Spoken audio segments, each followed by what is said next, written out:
I'm going to open this program, this speaker program. My name is Cami, otherwise known as Jenni Alpert, my music name, with Fri March Revolution Wellness Programs. Yeah. So we're very excited that Hope the Mission's Mental Health Department is developing all these incredible programs for you guys to come and be a part of and share your voices, your stories, and hear other people, and also learn a lot of cool stuff. So today there's a special guest. His name is Lewis, and he's going to share with you his whole experience and his story after we open it up with a little music. Here we go. It's like finding a simple mood when I feel a melody capture the inside of me, feeling that I belong in a different time of day. I'll follow the hours as they pass by. Suddenly I'm caught in the middle of nowhere, where the sun don't shine, the moon don't glow at all. It's between the break of day, new September dawn. I'll watch the seasons change even when clouds don't belong. There's more of me to be a part of this cycle of evening rains and spinning stars in the sky. I want to lose control, to fuel and feed it, for the dawn's too weak and I'm too strong to cry. Suddenly I'm caught in the middle of nowhere, where the sun don't shine, the moon don't glow at all. It's between the break of day, new September dawn. I'll watch the seasons change even when clouds don't belong.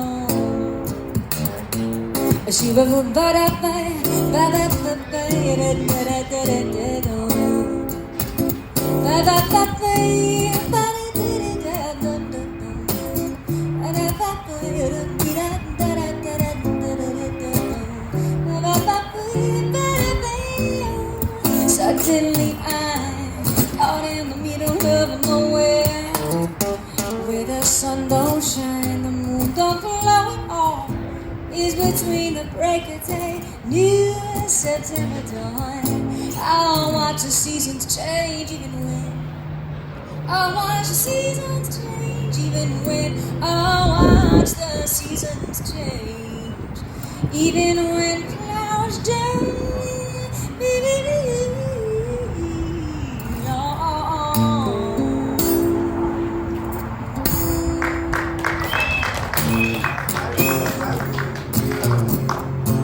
You guys might know a little bit of my story of how I started coming over here. I was adopted out of the foster care system when I was 4, separated from my birth family at birth. They were users, homeless, running from the law, struggling with life, but building it the best that they could. And they wanted to have a child, and it didn't work out for them, and the state took me away.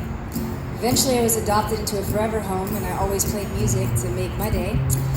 Well, anyway, as it turns out, I decided I wanted to figure out who my biological parents were if they were still living. Well, my birth mother wasn't. She died of an overdose on the sidewalk in Long Beach. But my birth father was still alive. So I had a private investigator help me find where he might be. That's when I discovered that he was homeless, running from the law and still using, but a musician just like me. When I went to find him, it turned out he was incredible and he didn't have a lot of opportunity. So we partnered up together. He decided to stop using, and who knows how that happens, because a lot of things can happen in life to make that change. But I think music was a big piece for us. We partnered up for 5 years before his liver gave out. We shared our story in song, and these programs are in his honor. So this song is a song in a documentary about us, and I'm going to play a little part of it before Lewis comes and shares with you his story, his reality, his truth, his perseverance, and all the things he's doing now. Here we go. I'm right where I belong, playing guitar and singing songs. This road is all I know, singing songs, singing prose. People think that I just don't care. They don't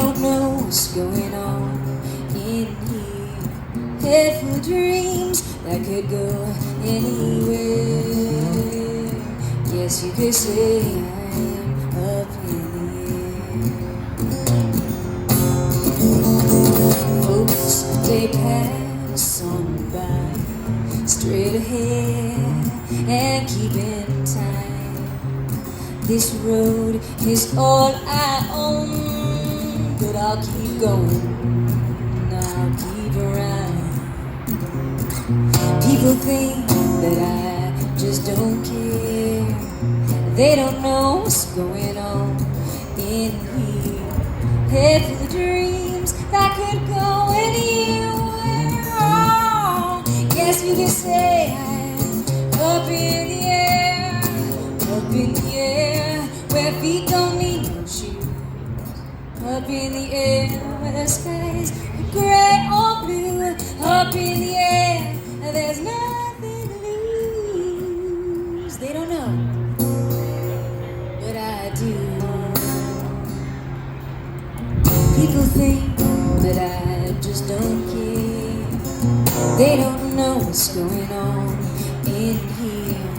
Head for the dreams that could go anywhere. Oh, yes, you could say I'm up in the air. Yes, you could say I'm up in the air.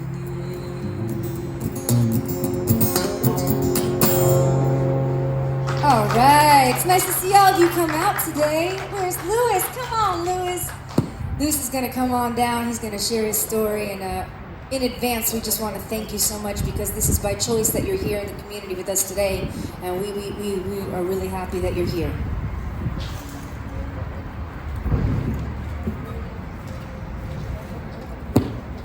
Appreciate that.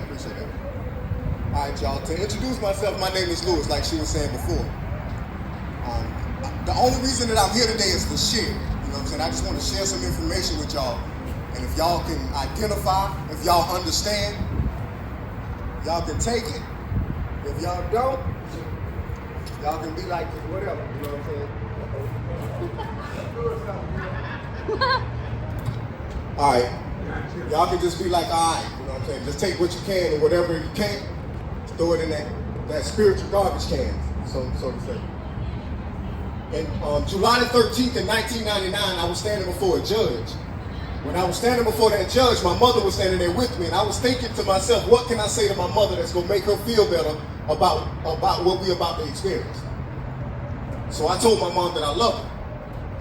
That day I was sentenced to 10 years, 85% in prison. I would have to do 8 years and 6 months of my life in prison.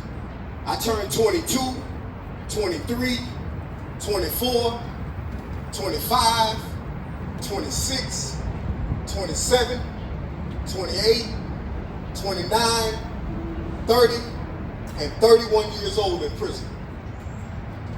I didn't just wake up one day and say, today's a good day for me to get locked up. That ain't how it happened.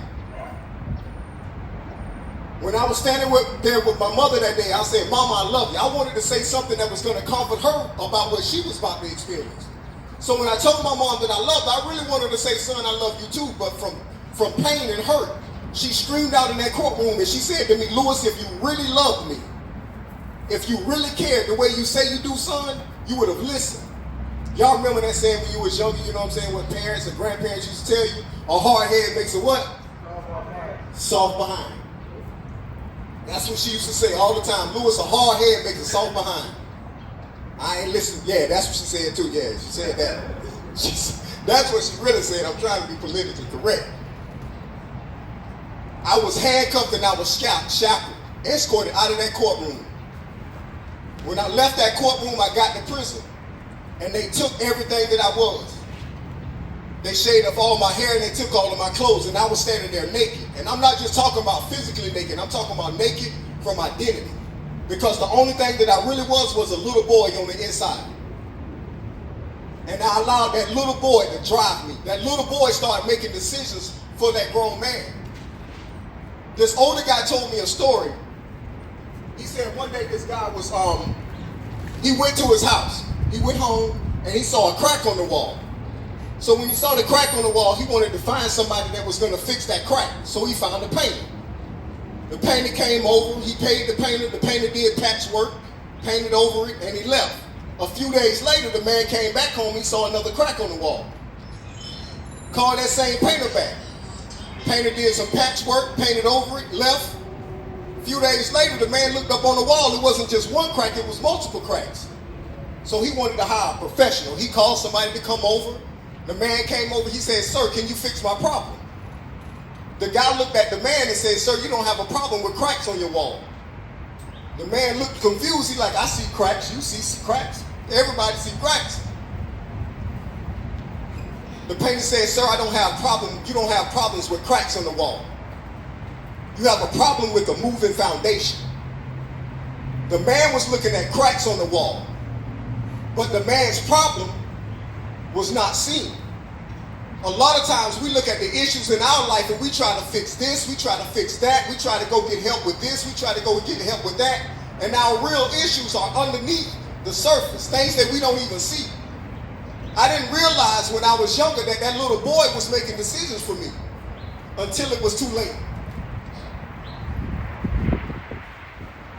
8 years and 6 months that I spent in prison. I spent in prison realizing, thinking about how my choices and my decisions not only affected me, but other people. December the 13th in 1994, before I even made the decision to go to prison, I'm a Marine. I swore in, Lewis Jackson, solemnly swear to defend and protect the Constitution of the United States and foreign and domestic enemies. I became a Marine, but there was a process in order for me to become that. And a part of that process, I had to go through recruit training. Some of the things that we had to do in recruit training, we had to go through 3 phases. The first phase, the second phase, and the third phase. In the first phase, they used to have us sitting on the floor for hours at a time. They used to have us scrubbing the floor with toothbrushes. And in the second phase, some of the things that we was doing in the first phase, we had to qualify on the rifle range. One of the positions that we had to qualify on was the sitting position. So just think about it. If I was in my first phase of boot camp and I was moving all around, didn't want to listen, when I got on that qualifying range, I probably wouldn't qualify. The third phase of boot camp, we had to go out and we was qualifying under pressure. They had things blowing up around us. The reason that I share that with y'all is because a lot of times in our life, we feel like things are uncomfortable. We get in uncomfortable positions. Things people saying over and over again. You know, y'all know how the case managers, you know what I'm saying? People just saying, "I gotta do this, I gotta do that." That shit get aggravating sometimes. You wanna do your own thing. Being in positions like this right here, it gets aggravating, it gets frustrating. You gotta deal with people that you don't wanna deal with. But if you don't deal with them in your first phase, in your qualifying phase, because you ain't gonna stay here long, if you haven't adjusted yourself mentally, physically, when you have to deal with those same things in your first phase, if you haven't dealt with them in your first, then it's gonna be difficult for you to qualify in your second phase. And that's once you get home, house. Third phase, when life start hitting, you gotta pay bills along with these other things. All these are things, man, that I didn't realize. I came here to California from Ohio, came out here homeless, sleeping in my car.